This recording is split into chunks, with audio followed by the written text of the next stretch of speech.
You quit coding to bake pastries. My dad's voice hit the dinner table like a slap. My brother snorted. My mom didn't yell. She just said, "If you fail, don't come home begging." I was 35 years old. I didn't quit on impulse. I quit knowing exactly what it would cost me. I stood up to leave. That's when the door opened. A man I'd already met before walked in holding a folder. He looked around the table and said calmly, "Sorry to interrupt. Based on her existing contracts, we're valuing her bakery brand at $300,000 a year." No one laughed. No one spoke.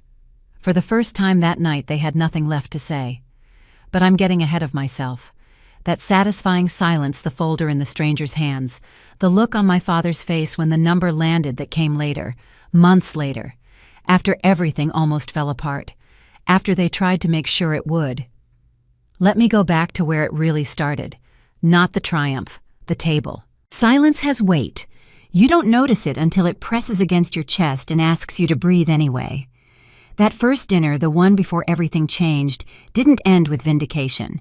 It ended the way most of our family dinners ended, with me leaving early and them believing they'd won. I was the daughter who learned early how to be quiet. In my family, approval had a shape. It wore a uniform. It showed up as a degree that sounded respectable when introduced to neighbors. It liked numbers that climbed predictably and careers you could summarize in one sentence without pausing. Coding fit that shape. Baking never did. That was the joke. My brother's arms crossed, mouth curled like he'd just watched a trick he'd already guessed the ending to. He'd always been allowed that look. He could gamble on ideas, pivot midstream, reinvent himself every few years, and call it growth. When things didn't work, we called it experience. When I deviated even an inch, we called it instability. My dad cleared his throat the way he did when he believed he was being patient. "This isn't about laughing," he said, as if laughter hadn't already done its job. "It's about being realistic." My mom nodded once. Not agreement. Finality. She had a way of delivering ultimatums without raising her voice like she was stating the weather. "We just don't want to be dragged into something we warned you about." I didn't sit back down. I didn't defend myself. That's what they expected me to do, explain my way back into their comfort. I had learned the hard way that explanations were invitations to negotiate my life. But I hadn't stopped negotiating yet, not completely. That would come later, after I understood what they were really capable of. The dinner had been labeled a family thing, which in my house meant an evaluation disguised as concern. I'd arrived already knowing the questions I'd be asked. How long could this phase last? Did I have a plan? When was I going to return to something serious? No one asked how I was. No one ever did not when they could ask what I was doing instead. They didn't know that I'd registered the business quietly, that I'd lined up supply agreements that cared less about my resume and more about whether I delivered on Tuesday mornings without excuses. They didn't know because they didn't ask, and because I didn't tell them. There's a difference. That night, no one walked through the door to save me. No folder appeared. No numbers were announced. I simply stood up, gathered my coat, and left while they were still exchanging glances that said, "She'll be back. She always comes back." I walked to my car alone. The night was cold, indifferent. I sat behind the wheel for a long time, not crying, not planning, just breathing, letting the silence settle into something I could carry. They thought the conversation had ended when they laughed. They were wrong. But proving that would take everything I had, and it would cost me things I didn't know I was still holding on to. This is the story of how I got from that night to the one where a man walked through the door with a folder and a number that silenced them all. It's not a straight line. It's not a fairy tale. It's what happens when you stop asking for permission and start keeping receipts. People think I stayed quiet because I was weak. That's the version that makes sense to them. Silence looks like fear from the outside. It looks like someone is shrinking. That wasn't it. I stayed quiet because I learned early what speaking up costs, and because in my house the price was never paid once. It was paid over and over in small deductions that added up to being slowly edited out of the room. You learn quickly when your voice causes the temperature to drop. You learn even faster when you realize silence lets you stay. The first time I understood this, I was still a kid old enough to know when something was unfair, but young enough to believe fairness mattered. I had brought home a result. I was proud of something measurable, something that was supposed to count. My parents looked at it, nodded, said, "That's nice," and moved on. 5 minutes later, my brother admitted he'd messed something up badly. Instead of disappointment, he got reassurance. Instead of questions, he got context. They explained his mistake for him, softened it, and turned it into a story about potential. I watched the exchange like it was a lesson being delivered directly to me. Achievement earned acknowledgement. Failure earned protection. And the protection was louder. No one was cruel. That was the part that confused me for years. There were no slammed doors or raised voices, just patterns. Expectations were applied unevenly, but always with a reasonable tone. When my brother took risks, he was brave. When I hesitated, I was cautious. When he changed his mind, he was exploring. When I did, I was unstable. The words were polite. The message was not. I learned where I fit by noticing what didn't get corrected. By the time I was a teenager, I understood the rules even if no one had written them down. If I wanted peace, I had to be easy. If I wanted to stay, I had to be agreeable. Silence became less a lack of response and more a strategy. It was the thing that let me exist without causing friction. In my family, silence wasn't peace. Silence was permission to stay. Coding came later, but it fit perfectly. It was structured, logical, defensible. It came with titles and salaries that made sense to people who liked their lives explained neatly. I didn't choose it because I loved it. I chose it because it worked as armor. It made conversations shorter. It made introductions smoother. It gave my parents something they could say proudly without having to clarify. When I told them what I was studying, they didn't hesitate. They didn't ask follow-up questions. They didn't warn me. That approval felt like oxygen. I did well. That part is true. I learned quickly, adapted faster, and built a reputation for being reliable. The paychecks came on time. The benefits made sense. From the outside, it looked like alignment. From the inside, it felt like maintenance. I kept the machine running and myself out of the way. Every milestone was met with a nod, then immediately compared to something my brother was doing that required more emotional support. He was always on the verge of something. I was already there, which meant I didn't need as much attention. There was one colleague I respected during those years. Not a friend exactly, we never got coffee or talked about our lives outside the office. But she was competent in a way that didn't need to announce itself, and I noticed that. We worked on a few projects together, exchanged maybe a dozen emails over 3 years, and then she left for another company. I saved her contact information without thinking much about it, the way you keep things that might matter someday without knowing why. I didn't reach out when she left. Neither did she, but her number stayed in my phone, filed under a name I'd almost forgotten by the time I needed it most. The double standard at home wasn't hidden. It was normalized. My brother could fail publicly and be encouraged privately. I was expected to succeed quietly and not ask what that success was worth. When he talked about being tired, it was taken seriously. When I mentioned exhaustion, I was told everyone feels that way. When he questioned his direction, it was framed as growth. When I questioned mine, it was framed as ingratitude. There was one night years before the dinner that changed everything when I tried to say something honest. Not dramatic, not accusatory, just honest. I said I was tired. I said the work felt endless and joyless. I said I didn't feel like myself anymore. The room went still in that particular way that signals you've said the wrong thing. My dad told me not to be negative. My mom asked if I was being influenced by stress. My brother joked that I should be grateful to have a job people respected. No one asked what I needed. The conversation shifted, and the message landed clearly: honesty was a disruption. I apologized for bringing it up. After that, I learned to keep my real thoughts folded neatly inside. Baking started quietly. Not as a plan, not as an announcement. Just something I did when I needed to feel competent in a way that didn't require permission. It was the one place where effort translated directly into outcome, where I could adjust and see the result without waiting for approval. I didn't tell my family. Not because I was ashamed, but because I didn't want it evaluated before it existed. There's a difference between secrecy and privacy. I was practicing privacy. The more I baked, the more I noticed how different it felt from my day job. Not easy, just clearer. When something went wrong, I fixed it. When something worked, I repeated it.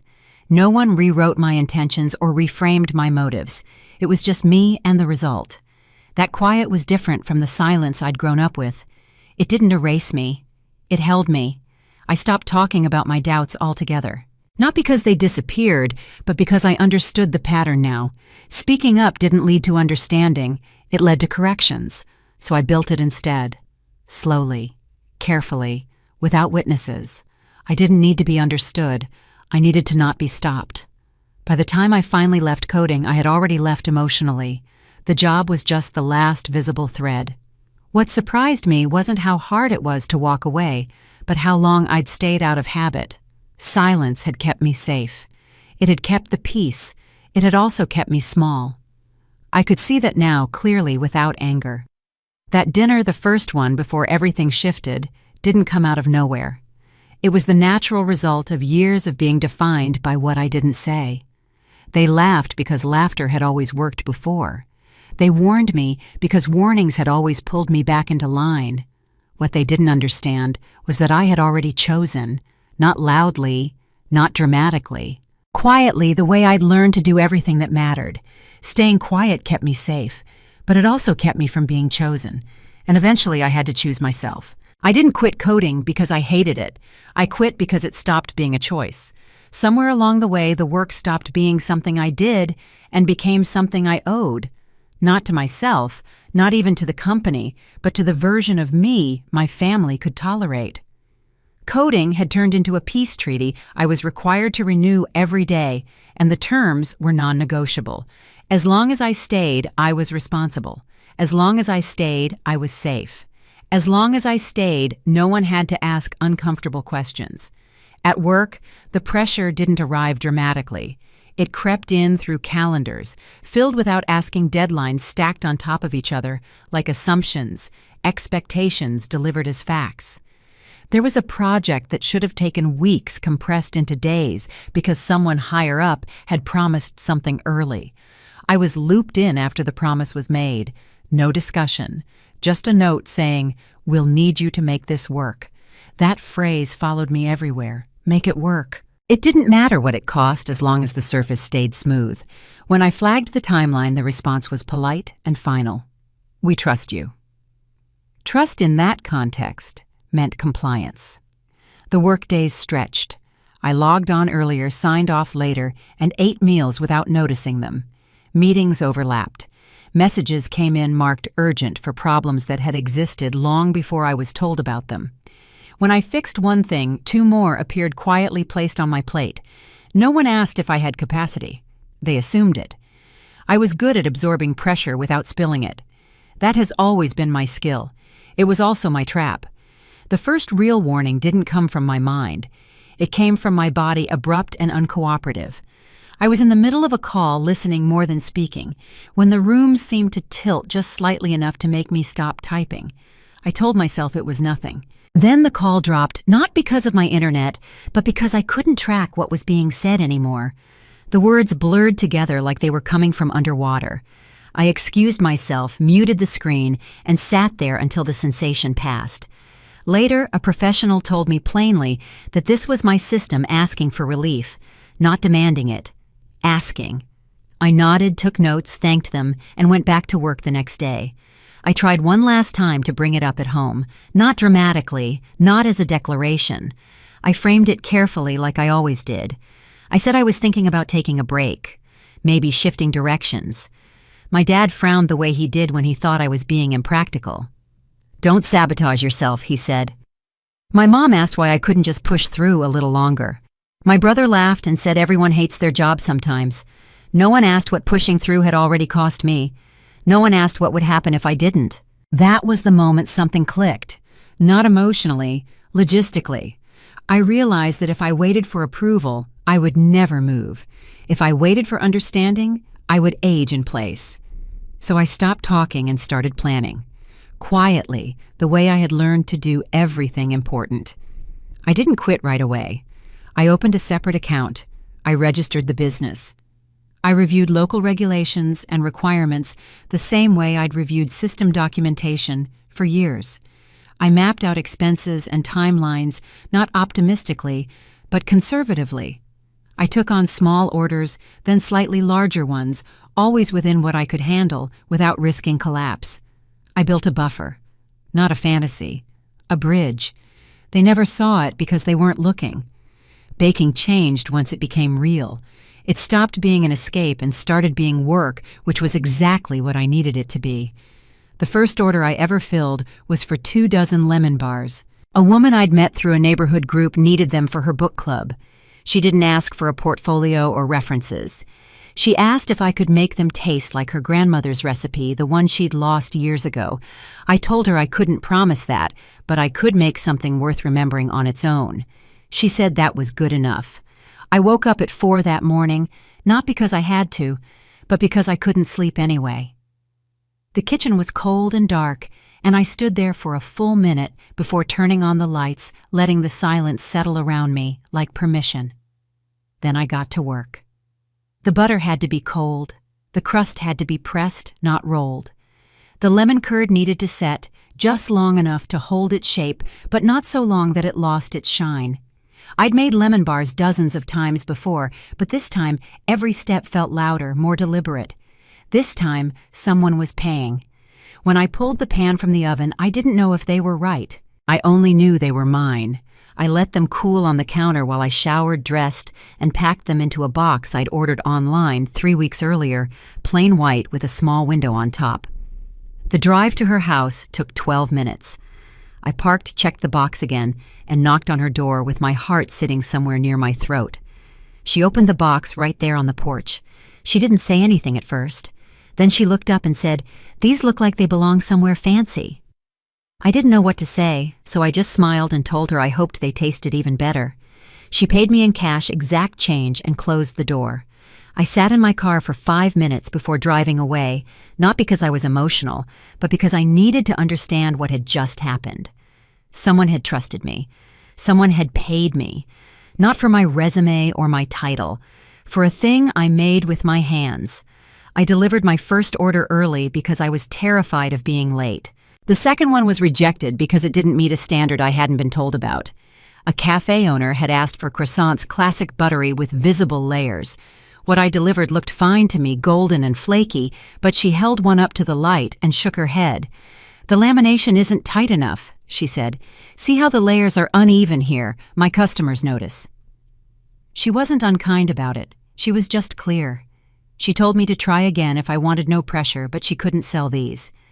I drove home with the rejected croissants on my passenger seat, still warm, filling the car with the smell of butter and failure. I didn't cry. I didn't call anyone. I pulled into my driveway, sat there until the engine cooled, and then I went inside and opened my laptop. I watched videos. I read forums. I learned that lamination isn't just about folding, it's about temperature timing, resting the dough long enough for the gluten to relax, but not so long that the butter softens. I practiced 3 more times that week, adjusting the ratios, chilling the butter longer, folding more carefully. The 4th batch I brought back to her. She held one up again, turned it over, and nodded once. "These I can sell." That was it. No celebration, just acceptance. I left her shop with a standing order for 24 croissants every Saturday morning. I learned how to ask questions without apologizing, how to set expectations without overselling. The interactions were awkward at first.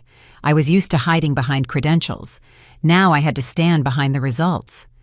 When a client asked why my prices were slightly higher than the grocery store, I didn't fumble or justify. I said, "Because I make them the morning you pick them up. Because I use butter, not margarine. Because if something's wrong, you can call me directly, and I'll fix it." She nodded, handed me her card, and became one of my regulars. There were failures I never told anyone about. A batch of brioche that collapsed because I'd rushed the rise.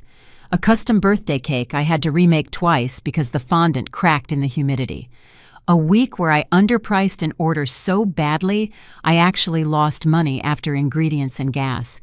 Each mistake cost something time, money, confidence, but none of them cost approval. That was the difference. In coding, every failure was observed, measured, and stored for later evaluation. Here, failure was private. It belonged to me. I could learn from it without being reminded of it at dinner. The two lives ran in parallel for months. By day, I answered messages that assumed my availability. By night, I calculated margins and schedules. I slept less, but the tiredness felt different. It was chosen. That mattered. The fear was there too, constant and sharp, but it was clean fear, not the dull weight of being trapped. When I realized that the bakery was covering its own costs consistently, I didn't celebrate. I updated my spreadsheet. The morning I decided to resign, I woke up before my alarm. Not anxious, just ready. I showered, dressed in clothes that felt like mine instead of armor, and drove to the office one last time. The building looked the same as it always had: glass and steel and silence. I badged in, took the elevator to my floor, and walked past rows of desks that had never felt like home. The resignation meeting was shorter than I expected. I'd rehearsed explanations I didn't need. When the time came, I said what was true and nothing else. I'm done. No speeches, no justifications. The person across from me blinked, then nodded, then asked procedural questions. Equipment return, exit interview, final paycheck timeline. The system absorbed my departure the way it absorbed everything, efficiently, indifferently. I signed what needed signing, handed over my badge, and walked out through the same doors I'd entered thousands of times before. Walking out felt lighter than I thought it would. Not triumphant, just unburdened. The parking lot was half empty, the afternoon sun catching the windshields in a way I'd never noticed before. I sat in my car for a long time, not because I was sad, but because I needed to understand the shape of this new silence. It wasn't the silence of being dismissed or ignored. It was the silence of a door closing behind me and no one calling me back. For the first time in years, I had no meeting to prepare for, no deadline to calculate, no inbox waiting to be cleared. I drove home the long way past the cafe that now sold my croissants every Saturday, past the neighborhood where I'd delivered my first lemon bars, past the commercial kitchen I'd been researching as a possible next step. The city looked different from the outside, less like a maze, more like a map.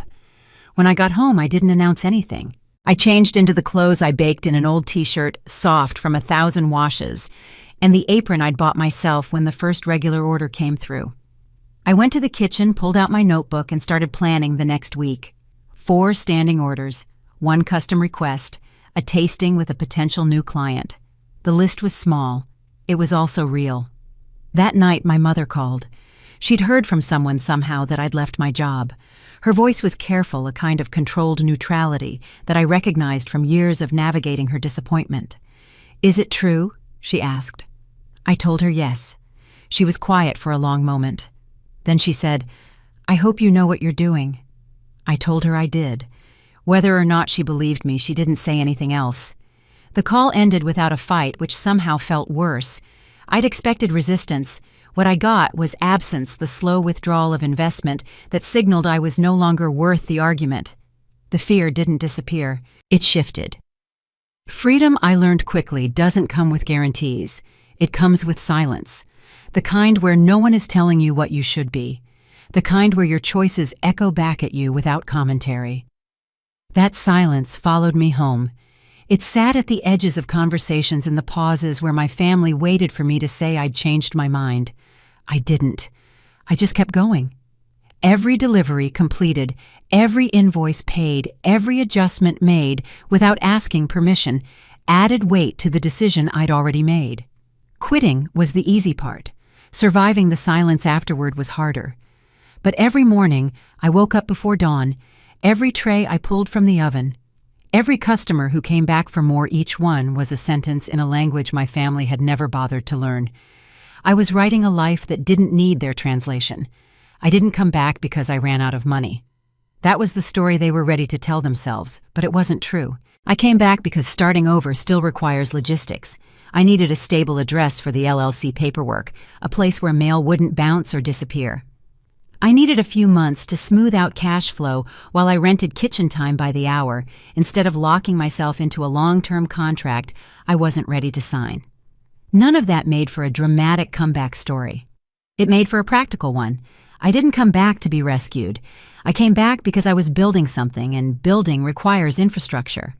Walking back into that house felt less like returning and more like stepping into a room where the air hadn't been changed in years. Nothing had shifted. The rules were still there, invisible but firm. No one greeted me at the door. No one asked how I was doing. The first questions came quickly and efficiently. How long was I staying? Did I need anything? Could they help? Help in that context had a very specific meaning. I said I'd be around for a bit. I said I had things handled. They nodded, not because they believed me, but because my answers didn't challenge anything. No one asked what I was working on. No one asked what my days looked like. Curiosity had never been their instinct with me. Management was. The first week I kept my head down and my routines invisible. I woke at 4 most mornings before anyone else stirred and worked in the kitchen while the house slept. The overhead light was too bright, so I used the stove light instead, just enough to see without announcing myself. I measured flour by weight, not volume. I let dough rest overnight, tucked behind leftovers no one touched. By the time my parents came downstairs for coffee, the kitchen looked untouched. The only evidence was a faint smell of butter, which I blamed on toast. It wasn't sustainable, I knew that, but it bought me time. The conditions appeared gradually wrapped in reasonable language. My mom suggested it might be better if I didn't talk too much about the bakery. People worry, she said. She mentioned not wanting extended family to get the wrong idea. Your aunt called last week, she added. She asked if you were okay. I didn't know what to tell her. My dad asked more than once when I thought I'd go back to coding. Each time he framed it like a check-in. Just curious, he'd say. The question repeated often enough to make the expectation clear. Be quiet, be temporary. One afternoon, I came home to find my mother standing in my room, holding an invoice I'd left on the desk. She wasn't reading it. She was waiting. What's this, she asked. A delivery confirmation. For a client. You're running a business out of our house. I'm using the address for mail. That's all. She set the paper down slowly. It would be better if you kept these things contained. Your father doesn't need to see paperwork everywhere. I nodded. That night, I moved everything important into a folder I kept in my car. Contracts, confirmations, client messages. Anything that proved the business was real went somewhere they couldn't casually reach. There were no explicit threats. Everything arrived as a concern. I didn't push. I watched. My brother noticed my return with mild amusement. He called the bakery a phase, asked how much I was making the way people ask about hobbies. When I didn't answer, he smiled and said I was being sensitive. My parents told me not to read it. One evening he brought a friend over for dinner, someone I'd never met, someone who worked in finance. The conversation turned as it always did to careers. My brother talked about his latest project with easy confidence. When the friend asked what I did, my brother answered before I could. She's figuring things out, he said, taking a little break. I run a bakery, I said. Wholesale and custom orders. The friend looked interested. Oh, that's great. How's business? Before I could answer, my mother jumped in. It's still early days. She's just getting started. I excused myself early and spent the rest of the night in my room updating my spreadsheet with numbers that didn't need translation. The days settled into a rhythm that felt smaller than my life had been weeks earlier. I was asked where I was going when I'd be back, whether I really needed to spend money on certain things. I coordinated deliveries and invoices during the day and answered questions about my whereabouts at night. I started using the commercial kitchen more often, not because I needed the extra time, but because I needed the space. The owner, Gloria, didn't ask questions about my life. She asked whether I needed the stand mixer on Thursday and whether I'd be done by 6. One morning, she watched me pull a tray of croissants from the oven. You're getting better, she said. Those layers are tight. I had been practicing. Every batch was documented temperature timing technique. I kept records that existed outside anyone's opinion, not to convince them, to ground myself. At home, I didn't argue. I wanted to see how far it went when I stopped cushioning things with explanations. The answer came quickly. Any deviation was flagged. Any inconvenience became evidence. This is what happens, my father said once after a delayed delivery. When you don't have systems in place. It's handled, I said, and went to my room. That was when it became clear. They didn't want me safe. They wanted me to be predictable. Once I understood that something shifted, I stopped reacting. I started observing. The next time there was friction, I didn't lower my voice. It happened over something small, a package with my business name on it. My mother set it on the counter. "Another delivery," she said. "For your project. For my business. I don't understand why you can't have these sent somewhere else." "Because this is my legal address. For now." "For now." I picked up the package. "Is there something you want to say?" The room went quiet. My father looked up. My brother paused mid-bite.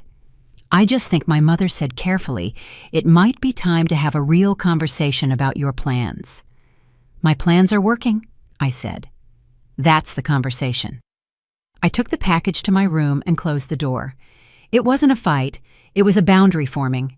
That night I organized everything. Contracts signed, payments received, deliveries completed, client communications.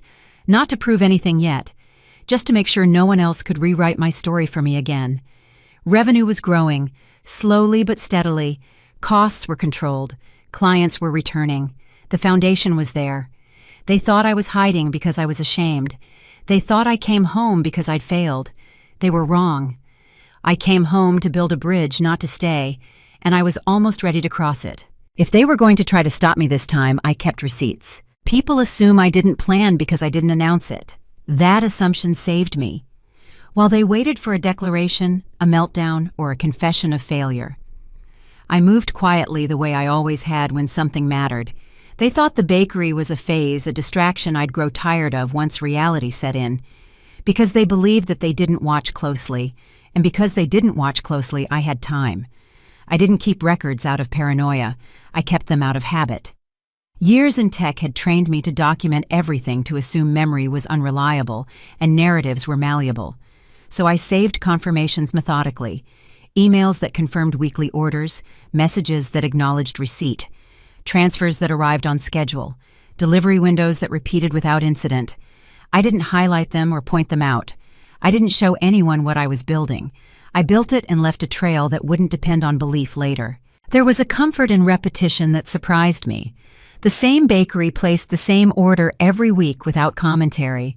The same cafe adjusted quantities based on foot traffic and trusted me to handle the changes. No one asked about my background or why I'd left another career. They asked whether I could meet demand and whether I could do it again next week. I answered yes when I meant it and no when I didn't. Both answers mattered.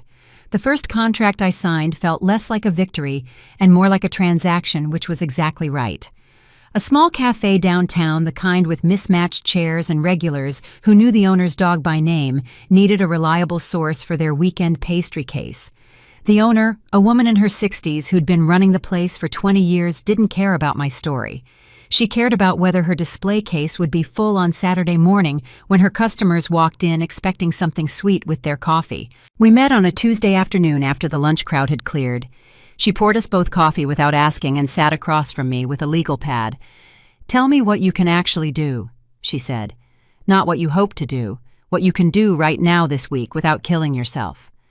I appreciated the question. I told her I could handle 40 pastries a week, a mix of croissants, scones, and whatever seasonal item made sense. I could deliver by 6:30 on Saturdays and Sundays. I could adjust quantities with 48 hours notice. I could not. I said clearly scale to daily deliveries yet. I didn't have the equipment or the capacity. She nodded, wrote something down, and looked up. "Good. I don't need it daily.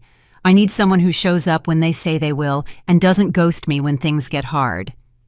She slid a simple agreement across the table. One page, quantities, pricing, delivery windows, a 30-day cancellation clause for either side.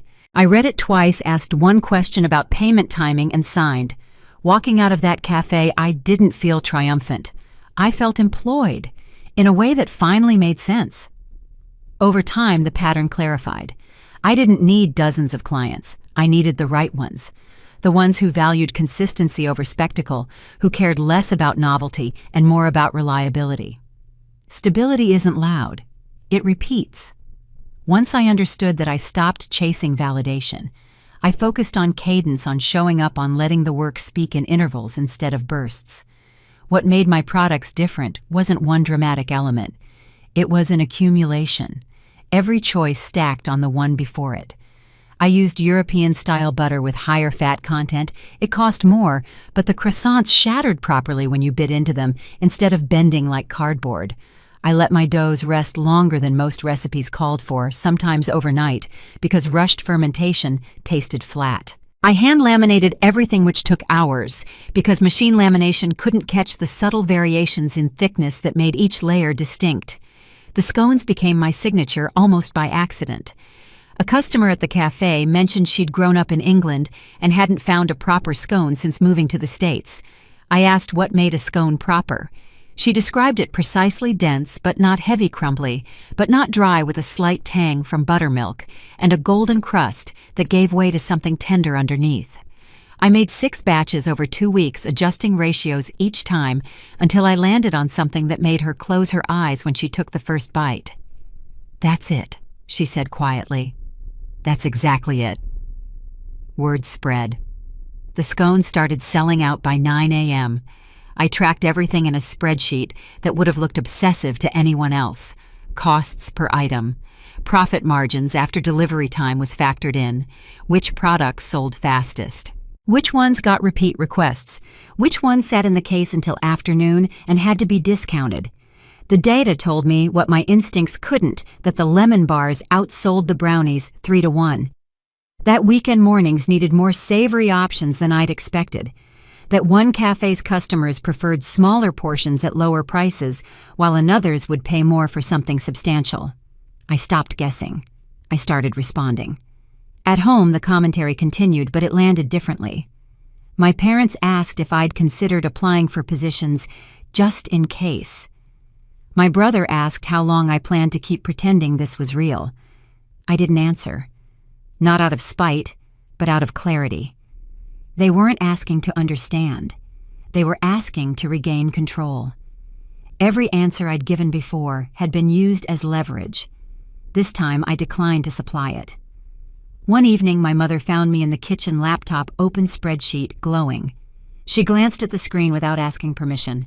"What is all this?" she said, her tone halfway between curiosity and accusation. "Work," I said. "It looks like a lot of numbers for something that's supposed to be about baking." I closed the laptop gently. Baking is work. Work has numbers.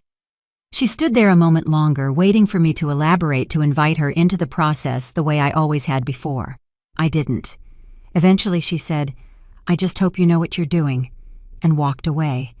It was the same phrase she'd used when I quit. A placeholder for concern that never asked what it could do to help. I kept collecting proof instead. Not to win an argument, but to prevent erasure. I'd learned how easily my efforts could be minimized or reframed once they passed through someone else's discomfort. I wasn't interested in repeating that. I wanted a record that existed independently of opinion, something that didn't require interpretation. There's a strange shift that happens when you stop explaining yourself. People either lose interest or grow anxious. My family did both, alternating between ignoring my work and probing it for weaknesses. They noticed my silence before they noticed my progress. That told me enough. The first time someone outside my family asked serious questions, it caught me off guard, not because they were difficult, but because they were precise. Her name was Diane, and she'd built a small regional bakery distribution company over 15 years. We met through a wholesale supplier who'd mentioned my name when she asked about small producers worth watching. She wasn't looking to invest or acquire. She was looking to understand who was building quietly in a market full of noise. We met at a coffee shop. Neither of us frequented neutral territory.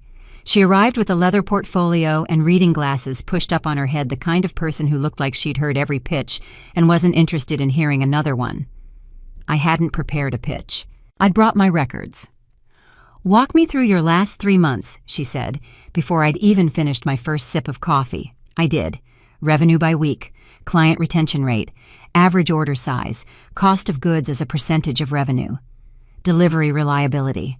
I'd missed one window in 12 weeks due to a car issue, and I'd communicated before the deadline rather than after. She took notes without reacting.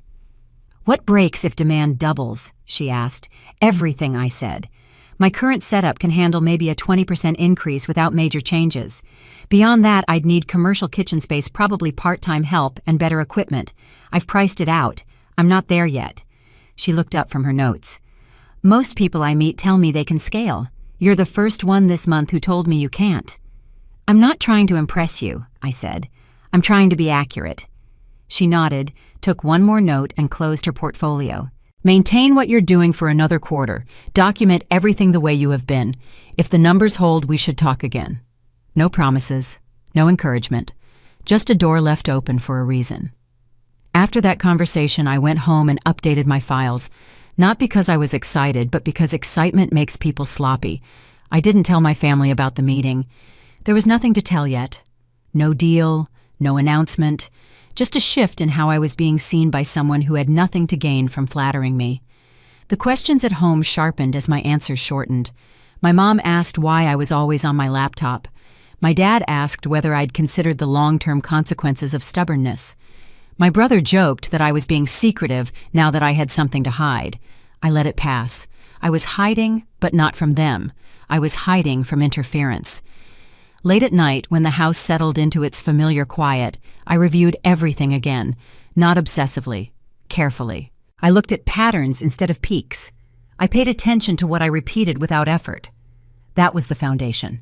Not a viral moment, not a dramatic pivot, just steady confirmation that the work held under pressure. There was one night about 2 months into my new rhythm when doubt almost broke through. I'd had a difficult week, a supplier issue that delayed one order, a custom cake that took twice as long as I'd quoted, and a new client who'd canceled after one trial run without explanation. I sat at my kitchen table at midnight, staring at the numbers, and felt the familiar undertow of failure pulling at me. What if they were right? What if this was a phase? What if the silence I'd chosen was just isolation in disguise? I let myself feel it. I didn't argue with the doubt or try to push it away. I just sat with it the way you sit with a fever waiting for it to break.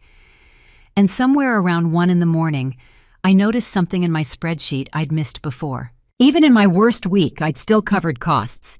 Even with the cancellation, my retention rate was above 80%. Even with everything going wrong, the foundation hadn't cracked. It had just flexed. That was the night I stopped needing reassurance. Not because the doubt disappeared, but because I learned it wasn't predictive. Doubt was just weather. The structure underneath was something else entirely. I understood then why silence had always unsettled them. Silence meant they couldn't calibrate me. They couldn't tell whether their doubts were working. They had to sit with uncertainty, something they'd never asked of me before. They were used to my transparency, my explanations, my willingness to be assessed. Without that, they were guessing. They thought I was hiding because I was ashamed. I was hiding because I was negotiating, and the terms were finally mine to set. I knew something had shifted the moment the questions changed shape. They weren't curious anymore. They weren't even mocking. They were careful, calculated. My parents stopped asking how things were going and started asking how long I thought I could keep this up. My brother stopped joking and started listening too closely when I answered the phone. No one raised their voice. No one laughed. They didn't yell.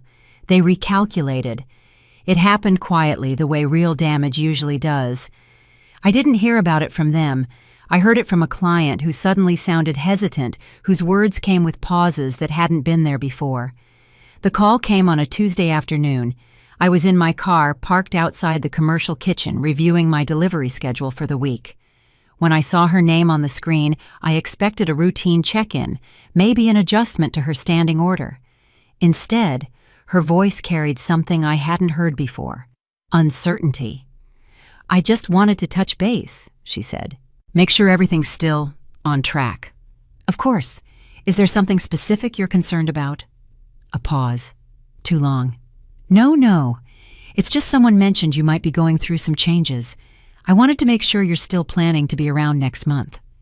I felt my spine straighten against the seat. "Who mentioned that?" "Oh, I don't remember exactly. It came up at a thing. Someone who knows your family, I think." She laughed nervously. "I'm sure it's nothing. I just wanted to check." I kept my voice steady, professional. "Everything is on schedule. I'll have your order ready Saturday morning, same as always. Is there anything else? No, that's great. Thanks for confirming. When I hung up, I sat still longer than necessary, replaying the conversation until I recognized the pattern. Doubt had been planted. Not loudly, not sloppily, just enough to make someone second guess. Someone who knows your family. The words sat in my chest like a stone. They didn't confront me. They talked to other people, friends, acquaintances, anyone who might cross paths with someone I worked with. The language was always the same, wrapped in concern. She's under a lot of stress. She's trying something new. We're just worried she's not thinking long term. No one accused me of incompetence outright. They didn't have to. They let implication do the work. And implication travels faster than truth. The second call came 3 days later. Another client, one I'd been cultivating for months. A small grocery store that had been discussing a trial run of my products on their shelves. The owner's voice was apologetic but firm. "We've decided to hold off for now," he said. "Just want to make sure everything's stable before we commit." "Stable," I repeated. "My delivery record is 97%. I've sent you the documentation." I know. It's not about the paperwork. It's just we heard some things. Nothing specific, just, we want to be careful." "What things? From whom?" He hesitated. "I'd rather not say. Look, it's nothing personal. Let's revisit this in a few months, okay?" The line went dead. I stared at my phone until the screen went dark, then stared at the black rectangle in my hand. A few months. In business terms, that was a polite way of saying never. The first order was delayed, not canceled, just pushed back. The client said they needed to reassess their needs. The second asked if we could revisit terms later in the quarter. It wasn't catastrophic. That was the point. It was subtle enough to look like coincidence. But I'd been tracking patterns long enough to know when something didn't belong. This wasn't market fluctuation. This was interference. I started making calls of my own, casual check-ins with clients who'd gone quiet. Each conversation followed the same shape, vague references to concerns, mentions of unnamed sources, reassurances that it wasn't about my work. The work was fine. It was the situation around me that worried them. One woman, braver than the others, finally said it directly. "Your brother mentioned you might be overwhelmed. He seemed genuinely worried about you." My brother. I didn't find out because he confessed. I found out because a buyer asked me carefully whether I was sure I wanted to handle growth on my own. He said he'd heard I might be overwhelmed. The phrasing was too familiar, too personal. It wasn't a concern. It was commentary lifted from a family dinner and placed into a professional context where it didn't belong. Later, someone else mentioned my brother's name casually, like it explained everything. That's when it clicked. He'd taken it upon himself to help, using the same justification he'd always used when he undermined me. The family knows best. Family worries. The family intervenes. I confronted them that night, not loudly, not emotionally. I waited until dinner was almost over, until the plates were cleared, and my father was reaching for his second glass of wine. Then I spoke. "Who talked to my clients?" The room went still in that way it does when everyone knows the answer, but no one wants to say it. My mother's fork paused mid-air. My father set down his glass with deliberate care. My brother looked at his phone as if he'd suddenly received an urgent message. "What do you mean?" my mother asked. Her voice was light, innocent, the voice she used when she already knew exactly what I meant. "Someone has been telling my clients that I'm unstable, that I might not be around, that they should be careful doing business with me." I looked at each of them in turn. I want to know who. Silence, the kind that admits guilt without confessing it. My mother spoke first. "We only mentioned it because we're concerned. You've been working so hard, and we worry." "Mentioned what? To whom?" "Just people we know." Casually. "It wasn't anything formal." My father cleared his throat. "It's normal for families to look out for each other. We're not trying to interfere. We're trying to make sure you don't get in over your head." I turned to my brother. He was still looking at his phone, but his jaw was tight. "You told a buyer I was overwhelmed." He shrugged, finally meeting my eyes. "I was being honest. You've been stressed. Anyone can see that. You don't know anything about my business." I know you've been hiding in your room every night doing whatever it is you do on that laptop. I know you barely talk to us anymore. I know Mom worries about you constantly." He leaned back in his chair, arms crossed, wearing that expression I'd seen my whole life, the one that said he was being reasonable while I was being difficult. "I was just being honest with people who asked." "No one asked." "Then I was being honest with people who should know." I felt my hands flatten against the table, steady, controlled. I would not give them the satisfaction of seeing me shake. "You told my clients, people I've spent months building relationships with, that I'm not reliable, based on nothing." "Based on what we see," my mother said quietly, "and we see someone who won't accept help, won't communicate, won't let us in. What are we supposed to think?" "You're supposed to think it's none of your business."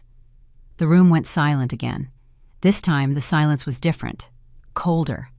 My father set both hands on the table. "That's not how families work." "No," I said. "That's not how this family works. Because in this family, help means control, concern means access, and support means making sure I never get far enough away to stop needing you." No one apologized. No one admitted fault. Every sentence sounded kind. None of them were honest. That was when I understood the mechanism clearly for the first time. They weren't trying to stop my business. They were trying to make sure I'd never leave again. If they could make the outside world feel unsafe, unreliable, hostile, then home would look like the only reasonable option. Dependence disguised as protection. Sabotage framed as love. It wasn't about failure. It was about containment. The consequences didn't arrive all at once. They trickled in over the following weeks. A contract that didn't renew. A conversation that ended earlier than expected. A polite email that said they'd decided to go in a different direction.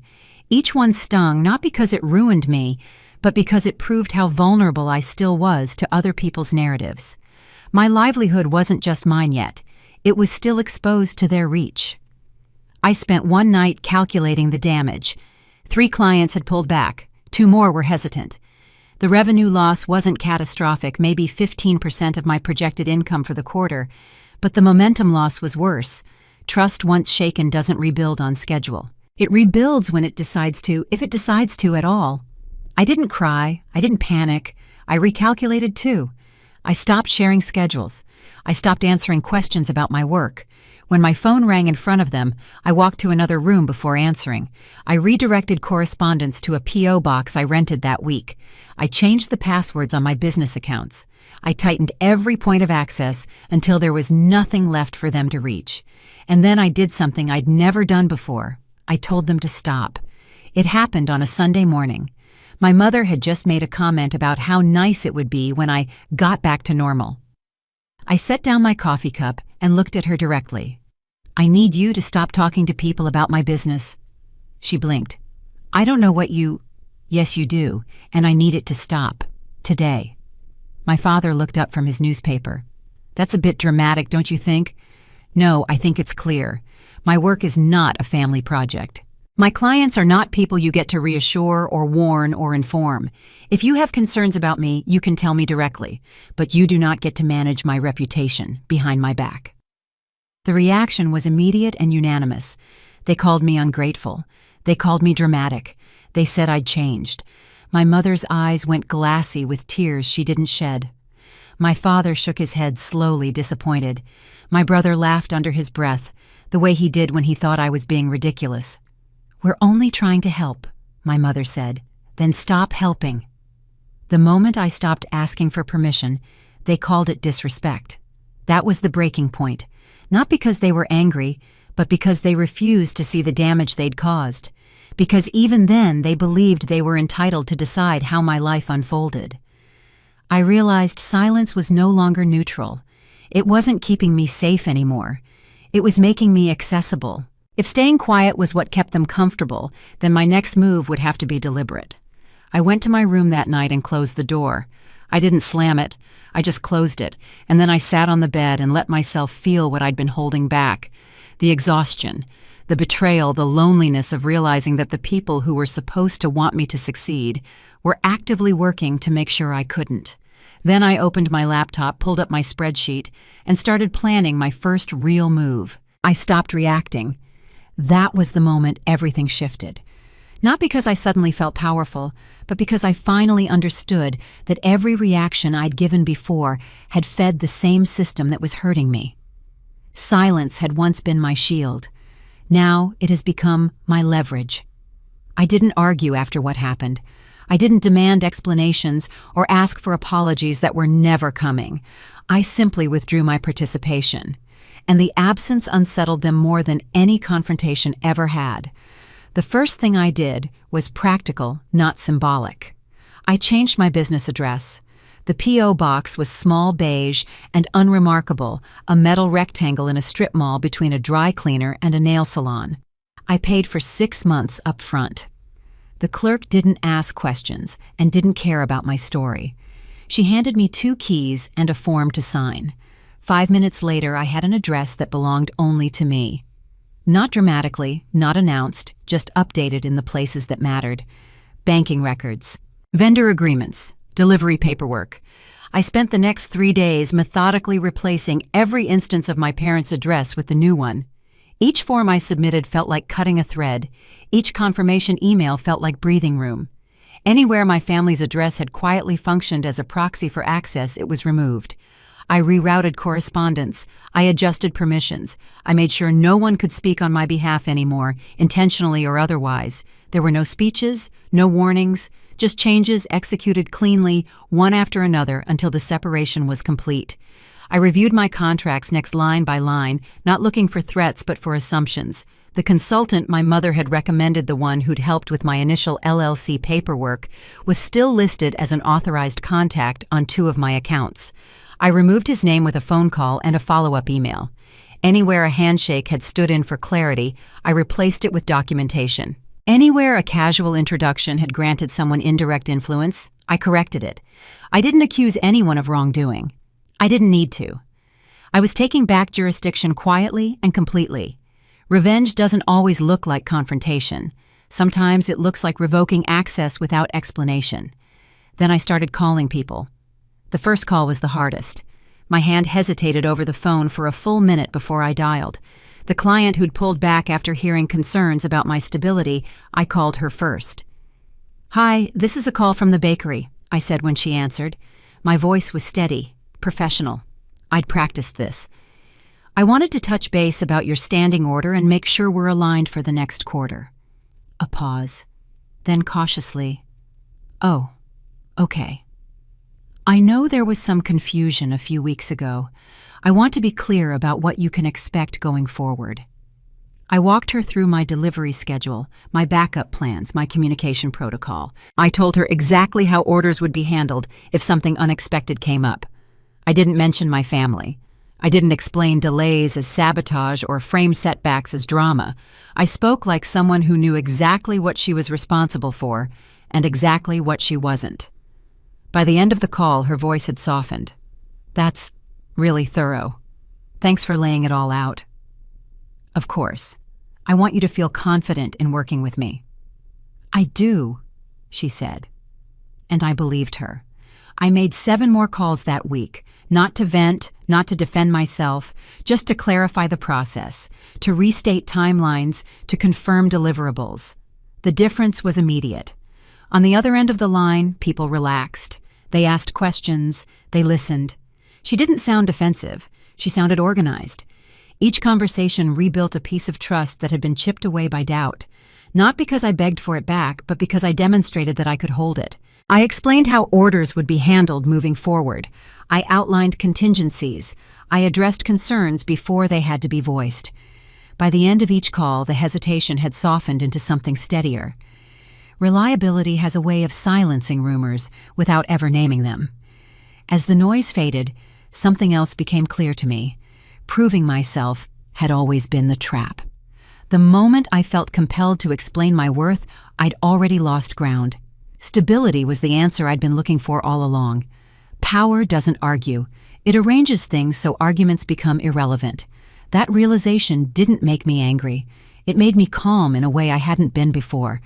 There were things in motion that my family didn't know about. Not secrets in the dramatic sense, but relationships that existed outside their field of influence. Conversations that had started months earlier and continued without interruption. Diane, who I'd met through the wholesale supplier, had reached out again after our initial conversation. She asked pointed questions about my quarterly numbers, not because she doubted them, but because she was tracking them. A financial advisor, someone I'd found through a small business network, not through any family connection, reviewed my books once a month without commentary or judgment. These weren't saviors. They were professionals. And they treated me like one in return. I didn't tell my family about any of it, not because I was hiding, but because their permission was no longer part of the equation. They believed I was isolated. That belief made them sloppy. They assumed silence meant retreat. They assumed my lack of explanation meant there was nothing to explain. In reality, I was building an ecosystem they couldn't reach. That's when they started calling again. Not aggressively, casually. My mom asked if I wanted to join them for dinner later that week. Just family, she said. Nothing big. My dad asked whether I'd had any luck finding stability, the word chosen carefully echoing their narrative. My brother sent a text that pretended to be light. Hey, checking in. Been quiet lately. Is everything okay? I responded politely. Briefly. Dinner sounds nice, maybe next week. Things are fine, just busy. Thanks for checking in. I didn't offer updates. I didn't fill the silence with explanations they could use. And slowly, the balance shifted. The person asking more questions was no longer the one with leverage. They didn't notice the boundary when I drew it. They only noticed when they crossed it. The first test came 2 weeks later. My mother called to ask if I'd heard from that consultant, the one she'd recommended, the one I'd quietly removed from my accounts. She framed it casually, but I heard the fishing in her voice. Not recently, I said. Why? Oh, no reason. He mentioned he hadn't heard from you in a while. I just wanted to make sure everything was okay with your paperwork. Everything's fine. I've got it handled. A pause. You know you can always ask us if you need help. I know. I'll let you know if I do. I didn't explain that I'd cut him off. I didn't tell her why. I just let the silence sit there, unremarkable and complete. When she hung up, I could hear the uncertainty in her goodbye. She didn't know what had changed. She just knew something had happened. When they realized they no longer knew who I was talking to, what I was planning, or how things were progressing, their concern sharpened into something else. Anxiety. They'd lost their vantage point, and with it their ability to narrate my life. I didn't attend the next family gathering. It was a Sunday lunch, the kind that happened monthly and always included the same performative catching up. This time I simply didn't show. I didn't announce my absence or justify it. I didn't text an excuse. I just wasn't there. My phone lit up by early afternoon. Text from my mother. We missed you at lunch. Is everything okay? Text from my brother. You're not coming. That's kind of rude. Text from my father. Rare for him to text at all. Your mother is worried. Please respond. I waited 2 hours before replying. Something came up with work. Sorry I couldn't make it. I hope lunch was nice. No argument to quote later. No emotional outburst to reinterpret. Just absence. And absence, it turns out, speaks very clearly to people who are used to constant access. The first move worked. The damage slowed. The rumors lost momentum. My work stabilized again. The client who'd hesitated placed her next order on schedule. The grocery store owner who'd put me on hold called back to say he was ready to discuss a trial run after all. Trust, I learned, is patient with people who demonstrate it consistently. It doesn't need explanations. It needs evidence. And then just when I thought I'd found my footing, something unexpected happened. A message landed in my inbox that wasn't meant for me. A forwarded email, probably accidental, with a chain of conversation visible below the main message. The subject line was innocuous, re-follow-up on preliminary assessment. But buried in the thread was a name I recognized, the consultant, and a phrase that made my stomach drop. Concerns about reliability. A question phrased just slightly wrong. A name mentioned that shouldn't have been involved anymore. The first move worked. That's when someone tried to undo it. For a brief moment, everything felt almost normal again. Orders went out on time. Clients responded with the same steady rhythm they always had. A new contract sat half-signed in my inbox, close enough that I could picture what the next quarter might look like if nothing else went wrong.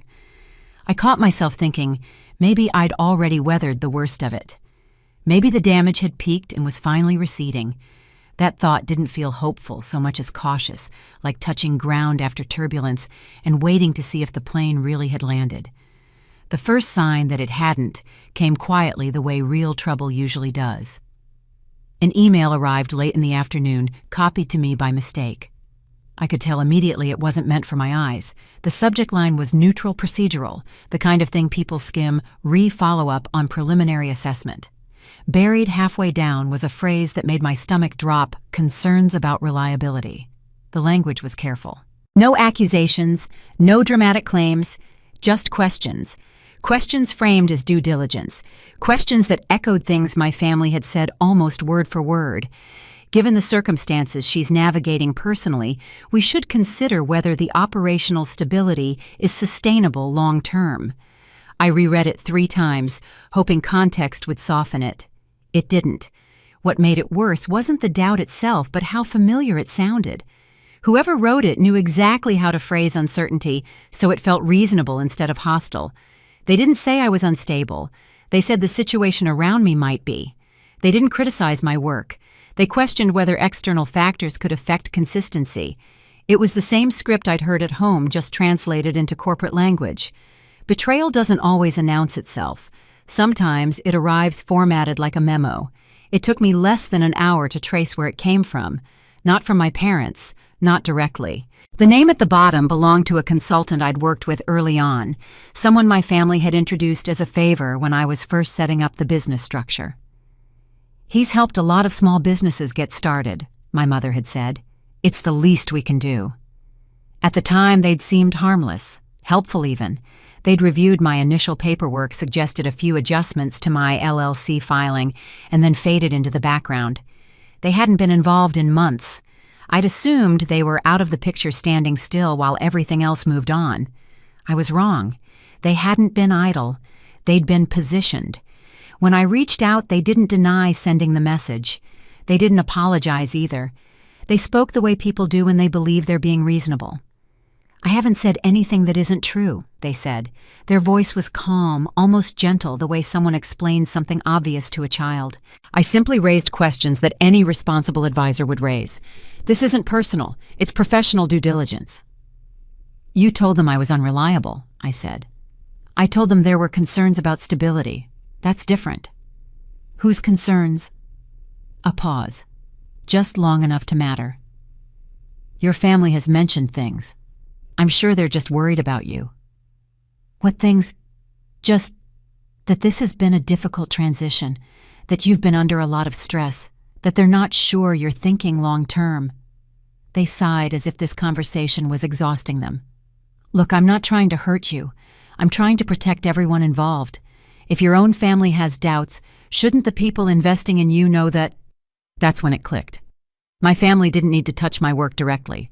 They didn't need to lie or threaten.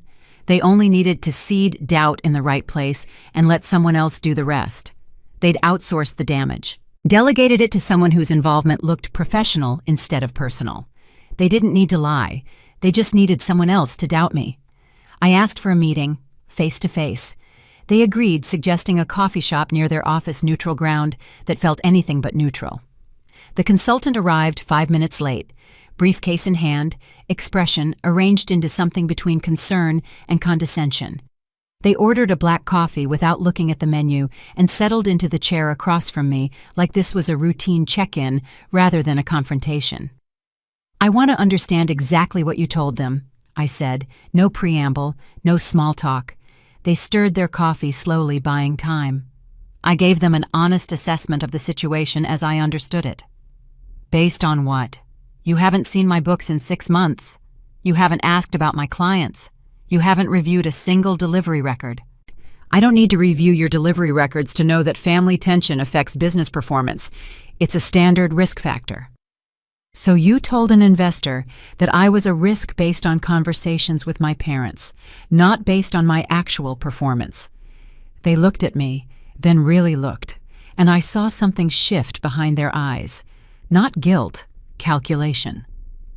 Your parents are concerned about you. They've been very open about that. When someone's own family expresses doubt about their stability, that's relevant information. I'd be negligent not to mention it. My parents don't know anything about my business. They know you, a small smile, and they know you well enough to be worried. I felt my hands tighten around my coffee cup. You used their worry as evidence against me. I reported what I observed. That's my job. They leaned back, spreading their hands as if to show they were empty. If the investor decides it's not a concern, great, but they deserve to know. I'm not the villain here. I'm just being thorough. The words landed harder than anything my parents had ever said, not because they were cruel, but because they were logical in a way that left no room to argue. Family doubt had become evidence. Private concern had been converted into public risk. I realized then how carefully this had been constructed. No single move was overt enough to challenge. No line crossed far enough to protest. Each step was plausible. Each actor could claim clean hands. I left the coffee shop without finishing my drink. The walk to my car felt longer than it should have, each step heavier than the last. I sat in the driver's seat for 20 minutes without starting the engine, staring at the steering wheel, trying to understand the shape of what had just happened. I didn't cry. I didn't even feel angry right away. What I felt was a hollowing out, a sudden awareness that trust I hadn't realized I was still carrying had just been removed. Not trust in my family that had eroded long ago.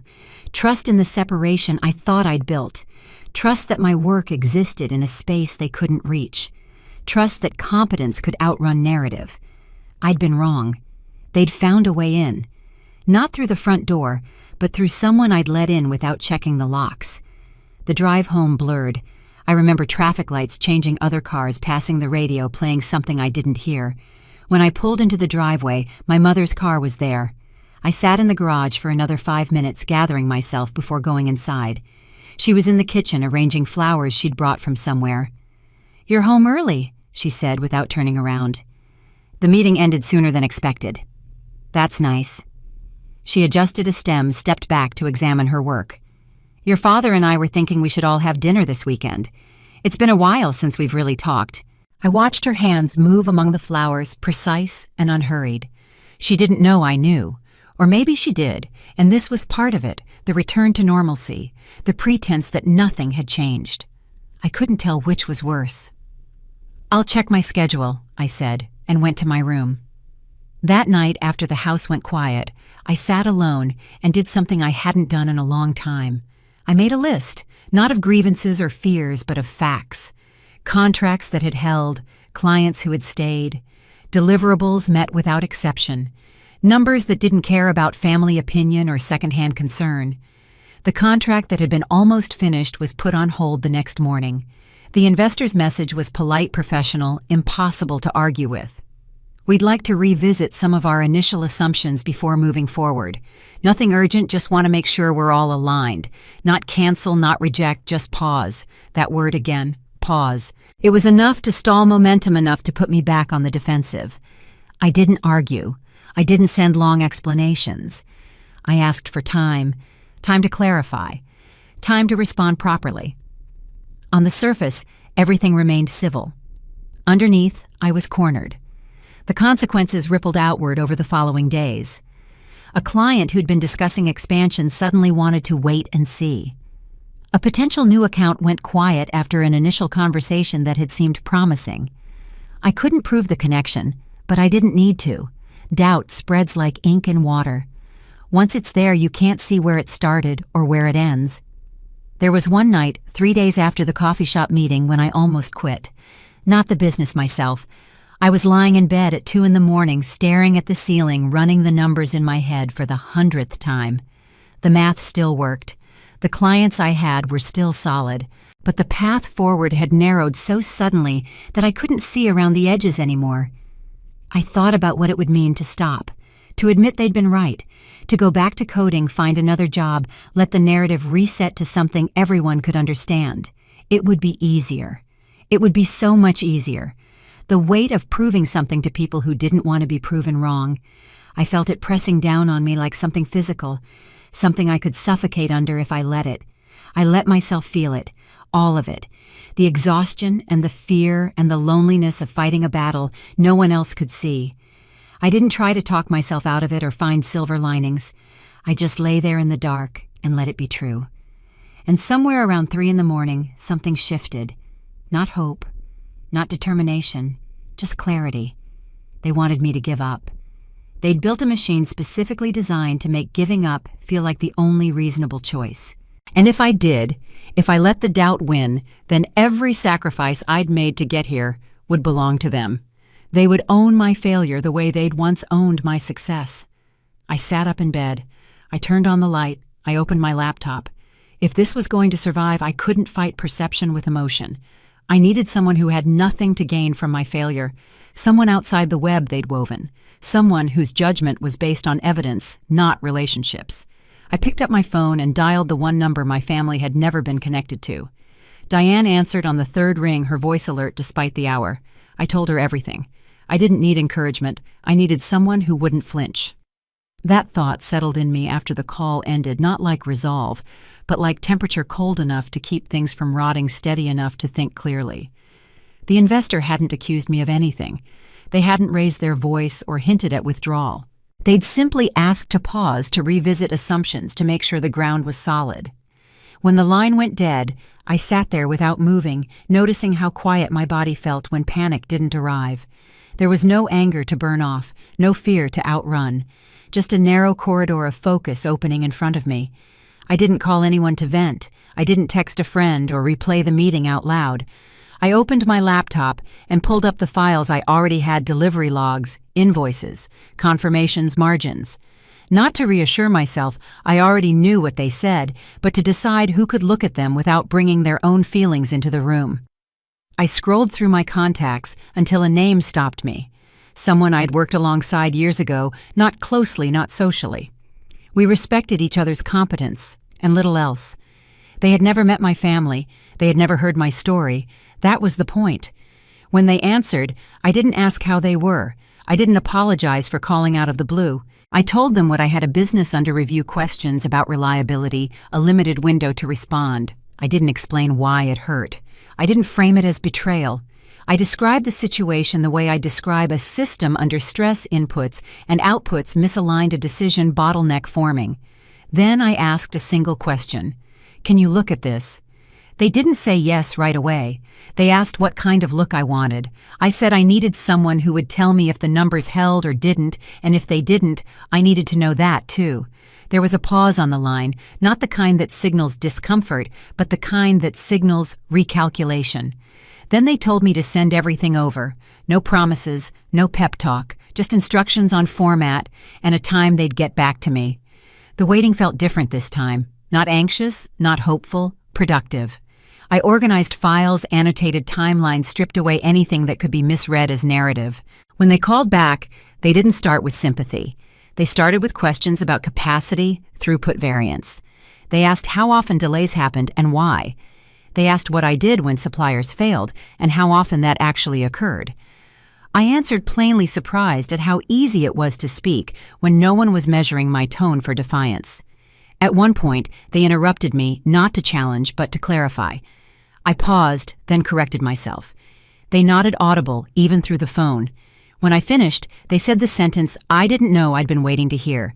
I don't care what your family thinks. I care whether your numbers hold. It wasn't kind. It wasn't cruel. It was clean. For the first time, I wasn't being evaluated as a daughter, or a risk, or a story. I was being evaluated as an operator. They went through my records line by line. Where there were gaps, they pointed them out without accusation. Where there were strengths, they named them without embellishment. They didn't soften conclusions or dramatize flaws. By the end of the call, the shape of my business looked exactly like it always had: steady, imperfect, resilient. The rumors, when placed next to the data, collapsed under their own vagueness. Someone saying you might be unreliable meant nothing next to a calendar that said otherwise. When we hung up, I sat back and felt something unfamiliar settle in. Being believed didn't feel loud. It felt steady. There was no rush of vindication, no urge to call anyone and announce it. just a sense of balance returning like standing on solid ground after adjusting for a long slope. The ally, because that's what they were now, even if we never used the word, didn't offer to fight for me. They offered to stand with me where it mattered. A day later, they suggested the next step not as a rescue, but as a structural adjustment. If the investor's concern was credibility, then credibility needed a counterweight that wasn't emotional. They offered to put their name alongside mine in the conversation, not as a co-owner or spokesperson, but as a verifier. They'd join the meeting, confirm what they'd reviewed, answer questions about the process. They made it clear they weren't interested in the spotlight.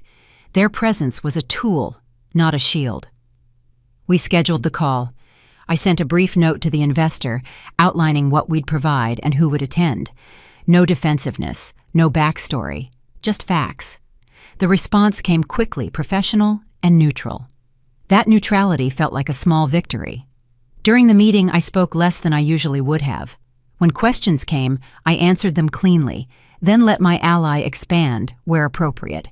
They didn't embellish, they didn't advocate, they verified. Each answer tightened the frame around the conversation until there was very little room left for rumor to breathe. Afterward, there was no dramatic conclusion, no apology from anyone, just a clear next step and a timeline. As we signed off, my ally said something that stayed with me. People who rely on whispers panic when faced with records. That was it, not a pep talk, an observation. Word traveled faster than I expected, not through official channels, but through the same informal networks that had carried doubt. This time, the tone shifted. Questions stopped circling me and started orbiting elsewhere. My phone buzzed with messages that weren't invitations, so much as tests, people checking whether access had changed. I kept my responses brief and courteous. I didn't explain. I didn't redirect. I let the silence do the work. At home, the change registered before it was named. My family asked questions that didn't quite land inquiries disguised as curiosity. They referenced things they'd heard waiting for me to fill in gaps. I didn't. I answered what was asked and nothing more. The imbalance grew visible in small ways, pauses stretching longer, follow-up questions stacking without answers, even if I never said it aloud. One evening, my mother mentioned an acquaintance who'd spoken highly of my work. She watched my face carefully, gauging whether I'd seize the opening. I didn't. My brother tried a joke that landed flat, then tried another that went unanswered. My father asked when the next meeting was, then corrected himself, asking if there was a next meeting. I said there was, and left it at that. For the first time, they were reacting to information they couldn't control. The ally checked in once more, not to congratulate, but to align expectations. If they questioned your legitimacy, let's make it public. The words didn't feel like a challenge. They felt like logistics. I understood then what had changed. The fight was no longer about proving anything in private rooms. The next phase would unfold where narratives couldn't be edited quietly, where presence itself was evidence. That night I stood by the window and watched the streetlights flicker on one by one the way systems do when they're functioning properly. I didn't feel victorious. I felt prepared. The betrayal had forced me to see the board. This alliance gave me leverage, and for the first time I knew I wouldn't have to stand alone when the lights came up. For the first time, I wasn't there to prove anything. I was there because I belonged. The room was already full when I arrived, the low hum of conversation settling into something polished and anticipatory. This wasn't a family dinner or a negotiation behind closed doors. It was an industry tasting the kind designed to look casual while quietly arranging hierarchies. Tables were set with intention lighting warm enough to flatter but sharp enough to expose hesitation. People stood in clusters that shifted when someone important entered the way iron filings move when a magnet passes nearby. I'd arrived early to set up my display. The table they'd assigned me was positioned near the center of the room, not a corner, not an afterthought. I arranged my products the way I'd practiced at home, the croissants fanned slightly to show their lamination, the scones stacked in a rustic pyramid, the lemon bars cut into precise squares that caught the light. Each item sat on simple white ceramic, nothing that would compete with the food itself. I learned that lesson months ago. Let the work speak. Everything else is noise. My name was announced without embellishment, followed by the name of my bakery. No qualifiers, no backstory, just placement. I stepped forward at the exact time listed on the program, not early, not late, and took my place where I'd been assigned. I noticed my parents a few rows back, standing slightly apart from the main cluster, their smiles practiced but uncertain. My mother wore the dress she saved for events where she expected to be introduced to people. My father kept adjusting his jacket, a nervous habit I'd watched my whole life. My brother hovered near them, scanning the room for familiar faces, ready to insert himself into any conversation that might anchor him. None of them had been asked to introduce me. None of them had been asked to vouch. As the event unfolded, it became clear where authority lived. Questions flowed toward me without detouring through anyone else.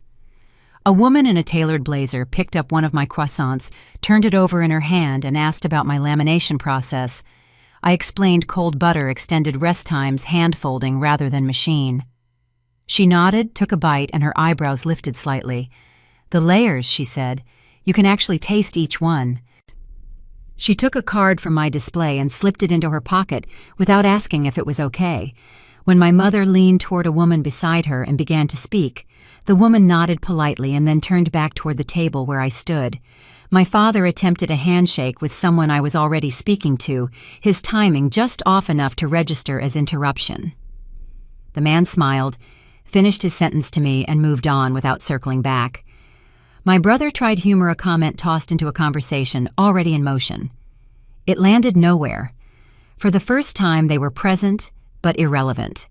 A man I didn't recognize picked up one of my signature scones, the buttermilk recipe I'd perfected after dozens of failed batches.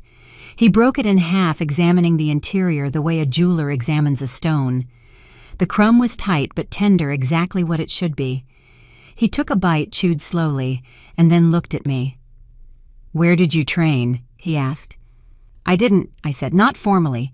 I taught myself, then spent a year getting it wrong until I got it right." He smiled, the first genuine smile I'd seen from him. "That's the only way that matters." He handed me a business card. Wholesale distribution, regional accounts, the kind of connection that would have seemed impossible 6 months ago. The announcement came without drama. No build-up, no music cue. Diane and the investor stood together, neither in front of the other, and spoke in measured tones. They referenced performance consistency capacity. Numbers were projected briefly clean and unadorned, then replaced by the next slide before anyone could linger on them. Based on current contracts and projected growth, Diane said, her voice carrying easily through the room. "We're valuing the operation at $300,000 annually, with a partnership structure that maintains operational independence while providing infrastructure support." And she paused, then added for context, "For reference, the average small-scale artisan bakery in our region generates between $80,000 and $120,000. This operation is nearly triple that benchmark, with lower overhead and stronger margins." The valuation was stated, once clearly followed by the terms of the agreement. No applause broke out. The room went quiet in the way rooms do when recalibration is happening. People leaned back, absorbing, recalculating their assumptions. I didn't look at my family when the figure was named. I didn't need to. I could feel the shift without turning my head, the way attention realigns when gravity changes. There was no laughter, no whispering. The jokes from that dinner months ago had no place here. This wasn't a reveal meant to shock. It was a confirmation meant to settle things. Diane caught my eye from across the room. She didn't smile or nod or give any visible signal. She just held my gaze for a moment, steady and certain, the way you acknowledge someone who's earned their place at the table. I felt something loosen in my chest, not relief exactly, but release. The weight of proving myself to people who didn't want to be convinced had finally been set down. They didn't apologize. They didn't have to. The silence said enough. In that quiet, I understood something I hadn't before. Vindication isn't loud. It doesn't demand acknowledgement from the people who doubted you. It simply rearranges the room so their doubt no longer matters. As the event continued, conversations reformed around new centers. People who had once asked careful, skeptical questions now asked logistical ones. Delivery schedules, scaling timelines, risk mitigation. Each question assumed legitimacy as a given. I answered them with the same restraint I'd practiced for months. No embellishment, no defensiveness. A buyer from a local grocery chain asked about volume capacity. I told her what I could handle now and what I'd need to handle more honestly without overselling. She appreciated that. "Everyone else tells me they can do anything," she said. "You're the first one who told me what you can't do. That's worth more than promises." When someone referenced a concern they'd heard, Diane addressed it directly, citing data, then moved on. "Her delivery reliability over the past 6 months is 97%, she said. "The 3% were weather-related and communicated in advance. I've worked with operations 10 times her size with worse numbers." The concern dissolved, unworthy of further attention. Across the room, my parents were being approached for the first time that evening, not as gatekeepers, but as footnotes. Someone asked my mother how it felt to see her daughter succeed. The question landed awkwardly, its phrasing exposing the assumption that she'd been a part of this ascent. She smiled too quickly, offered a vague response about pride and family support. "We always knew she was talented." She said the words sounding rehearsed even from where I stood. The person nodded and excused themselves, already looking for someone else. My father was asked what I'd studied, as if searching for a narrative that could make sense of this outcome. "Computer science," he said. "She worked in tech for years." He trailed off when it became clear the answer wasn't particularly relevant. The person asking had already moved on, their attention drawn toward the display table where people were still sampling, still asking questions, still taking cards. My brother watched all of this with a tight expression, the kind that suggests calculation rather than joy. He approached me once, waiting at the edge of a conversation for a pause that never quite arrived. I saw him from the corner of my eye, the way he shifted his weight, the way his smile flickered on and off like a faulty connection. Eventually, he retreated. Later, he tried again, catching my eye from across the room. I acknowledged him with a nod, nothing more. The boundary was visible now, not drawn with words but with placement. I was where I belonged. He was not. I didn't take revenge. I took my name back. That realization came quietly, somewhere between a handshake and a question about expansion. For so long, my identity had been filtered through other people's expectations, their approval serving as a proxy for legitimacy. Tonight, my name stood on its own, attached to work that spoke clearly enough not to need translation. The immediate aftermath was subtle but unmistakable. People who had once hedged now leaned in. Invitations were extended with specific dates rather than vague interest. "Let's schedule something for next week," instead of "we should connect sometime." Follow-up emails were promised and this time delivered. The social proof my family had once controlled shifted entirely to the public sphere, where it couldn't be edited or withheld. My parents found themselves answering questions they couldn't answer, fielding curiosity without context. They had no documents to share, no insights to offer. They were observers now watching a story unfold that they hadn't written and couldn't revise. When the formal portion ended, seating arrangements shifted for the reception. Without making a show of it, I chose a chair beside Diane, not across the room, not between groups, right there. We spoke about next steps, about capacity planning and staffing, about timelines that felt real rather than aspirational. "You handled that well," she said, her voice low enough that only I could hear. "The questions about the consultant situation. You didn't get defensive." "There wasn't anything to defend," I said. "The numbers spoke for themselves." She nodded. "That's exactly right. Numbers don't have opinions. People do. You learn to let the numbers do the talking." My family hovered nearby, close enough to signal availability, far enough to avoid intrusion. No one invited them into the conversation. No one needed to. Later, as the room thinned and conversation softened, my mother approached. Her heels clicked against the floor in a rhythm I'd known my whole life. She stopped a few feet away, waiting to be acknowledged, something she'd never done before. "Congratulations," she said. Her voice was careful, her words chosen to sound supportive without conceding anything. "This is quite an event." "Thank you." "How do you feel?" I considered the question. How did I feel? Not triumphant, not vindicated in the way movies suggest vindication should feel. I felt clear. I felt present. I felt like myself finally without translation. "I feel ready," I said, "for what comes next." She nodded, processing something she couldn't quite name. "We should talk," she said. "Later. Somewhere quieter. There are things I'd like to say." 6 months ago, I would have agreed immediately. I would have carved out time, rearranged my schedule, made space for a conversation that would inevitably center her discomfort rather than my experience. Tonight, I simply said, "We can schedule something, not tonight." The look on her face wasn't anger or sadness. It was a surprise. She had expected immediacy. She received the process. For a moment, she stood there uncertain how to respond to a boundary she hadn't anticipated. Then she nodded once and stepped back. My father lingered, then followed her. My brother stayed behind a moment longer, watching me speak with someone who'd once dismissed him at a party years ago. The man was asking about wholesale opportunities, completely unaware of the history standing 3 feet away. My brother opened his mouth, closed it, and walked away. I felt no triumph in that, just clarity. As I gathered my things to leave, the weight of the evening settled into something manageable, even light. Winning had been easier than I'd imagined, not because it required less effort, but because it required less explanation. The harder part waited ahead, quieter, and more complex. Deciding what to do with the space I'd created. Deciding how much access to grant, and to whom. Outside, the night air was cool, steadying.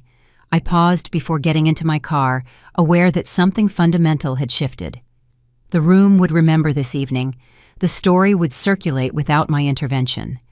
And for the first time, I understood that power wasn't about being seen. It was about choosing where to stand after you are. I drove home the long way past the cafe that had taken a chance on me when I was just starting out. Past the commercial kitchen where I'd spent countless early mornings perfecting recipes no one asked for. Past all the places that had held pieces of this journey before tonight, made it visible. The house was dark when I arrived. I didn't turn on the lights. I just sat at my kitchen table in the quiet, letting the evening settle into memory. Tomorrow there will be emails to answer and plans to make. But tonight there was just this, the knowledge that I had built something real, something that belonged to me, something no one could take away by doubting it loudly enough. I'd spent years learning to be quiet.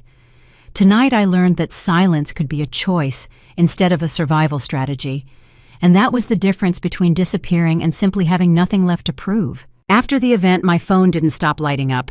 Messages came in waves, spaced just enough apart to feel intentional. None of them were apologies. They were check-ins, congratulations, wrapped in familiarity questions disguised as concern. They weren't asking how I felt. They were asking how much access they still had. I let most of them sit unanswered for hours, sometimes days, reading them once, and then placing the phone face down as if that gesture alone could quiet the past. Power does that. It strips language down to motive. The first call I took was from my mother. Her voice sounded softer than usual, calibrated to the moment.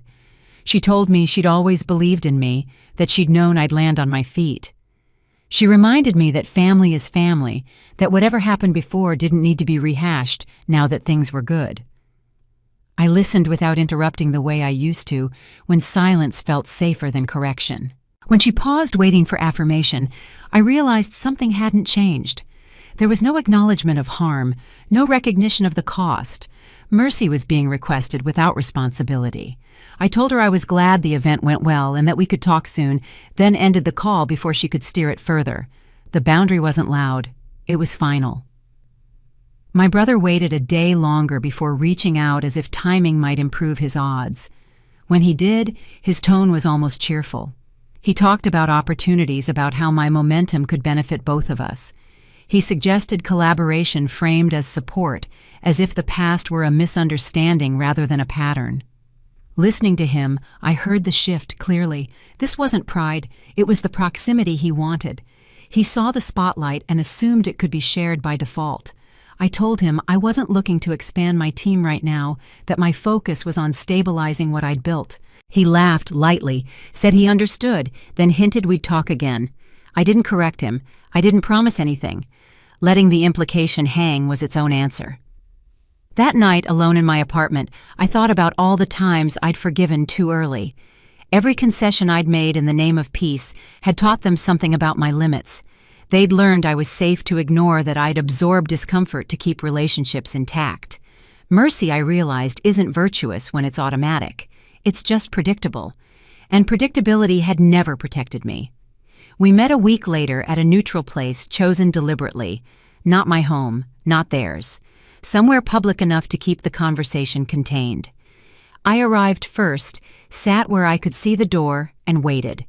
When they joined me, there were hugs offered and received politely, the choreography of reconciliation performed without rehearsal. I let them speak, let them circle the point they were reluctant to name. When the conversation stalled, I took the lead. I didn't revisit the past, I didn't catalog grievances or demand acknowledgement. I stated the conditions, what I was willing to share, what I was not, where involvement ended and observation began. I told them I valued having them in my life, but that proximity wasn't guaranteed by blood alone. You don't get access to my decisions, my work, my vulnerabilities, just because we're related. The words landed heavily, not because they were cruel, but because they were clear. For a moment, no one spoke. The reactions came in fragments. My mother looked hurt and accused me of building walls. My father said I was changing, that success had hardened me. My brother scoffed quietly as if boundaries were an overreaction. I didn't argue. I didn't defend the choice. I let their discomfort exist without trying to soothe it. They called it arrogance. I called it clarity. The difference mattered. When we parted, there was no resolution that felt cinematic. No tears, no reconciliation, just an understanding unevenly accepted that things would not revert. On the drive home, I felt a familiar tug, the urge to soften, to explain, to make it easier for them. I let it pass. Power, I was learning, isn't about winning arguments. It's about tolerating other people's disappointment without rushing to fix it. In the days that followed, the dynamic settled into something quieter. Fewer messages, more distance. When we spoke, the conversation stayed on safe ground. Weather, schedules, neutral updates. It wasn't warm, but it wasn't warm either. I hadn't punished them. I'd simply stopped making room for behavior that hurt me. That distinction mattered more than I'd expected. Late one evening, as I reviewed plans for the next quarter, I caught myself smiling at the absence of tension. There was space now, mental, emotional, to focus on what I was building without anticipating interruption. I realized then that mercy and power aren't opposites. Mercy without boundaries is surrender. Power without restraint is cruelty. What I was choosing was something in between, something earned. Before going to bed, I scrolled through my phone once more. A new message from my mother sat unread. I didn't open it, not yet. I placed the phone on the table and turned off the light. Power wasn't about winning anymore. It was about choosing who I'd be after. Nothing dramatic happened that morning, and that was the point. I woke up without the familiar knot in my chest, without reaching for my phone to check messages I already knew would be complicated. The light through the window looked ordinary. The quiet felt earned. For the first time in a long while, there was nothing to brace for, no explanation waiting to be delivered, no version of myself I needed to perform. I moved through the start of the day, slowly, deliberately aware that this calm wasn't luck. It was the result of choices I'd made and boundaries I'd held. Peace, I realized, isn't loud when it arrives, it just stays. The bakery was running before I got there. Orders moved through the system without me hovering. Messages came in that were clear, professional, and uncomplicated. I wasn't doing everything anymore, and that wasn't a failure. It was a sign that what I'd built could exist without my constant vigilance. I signed off on a few decisions, reviewed numbers, and trusted the rest to people I'd chosen carefully. Success didn't feel like applause or vindication. It felt like a breathing room, like the ability to think a week ahead instead of an hour, like not having to justify why this life made sense. My relationship with my family had settled into something quieter, defined more by absence than confrontation. They no longer weighed in on my decisions or asked for details they didn't need. When we spoke, it was on terms I could manage. Short calls, neutral updates, no interrogation disguised as concern. They were still my family. They just weren't my authority anymore. That shift hadn't come with celebration or closure conversations. It came from consistency, from showing over time that access to me wasn't automatic and that my life wasn't open for negotiation. I used to think freedom would arrive the moment they admitted they were wrong. I waited for apologies that never came, for recognition that might have validated all the years I'd spent shrinking. What I learned instead was harder and more useful. The hardest part wasn't proving them wrong. It was unlearning the version of myself they needed me to be. The one who explained too much. The one who asked for permission to exist comfortably. The one who believed harmony required self-erasure. Letting go of her felt like grief at first. Then it felt like relief. Sometimes my mind still drifted back to that dinner, the way moments like that tend to echo long after they've passed. My father's voice, my brother's laugh, my mother's warning. I replayed it now, without anger, without the urge to rewrite what I should have said. That night didn't break me. It clarified everything. It showed me exactly where the lines were drawn and how much space I'd been giving away without realizing it. Clarity, I learned, is often disguised as pain at first. I'm not who I was back then. Not louder, not harder, just steadier. I don't need everyone to understand my choices or agree with them. I don't need apologies to move forward. I didn't become someone else to survive this. I became harder to shake. The version of me that came out the other side isn't fueled by defiance or revenge. She's fueled by alignment, by knowing what matters and what doesn't, by choosing peace without asking permission. If you've ever been laughed at for choosing differently, if you've ever stayed quiet because speaking up felt like it would cost too much, you're not alone. If you're standing at a table where no one believes in what you're building, yet that doesn't mean you're wrong. It just means they can't see it from where they're sitting. If this story felt familiar, I'd love to hear yours in the comments. And if you're still in the middle of it, still building quietly while the room doubts you, don't leave. Just keep building. I didn't win an argument. I won my life back, and I didn't need anyone's permission to do it.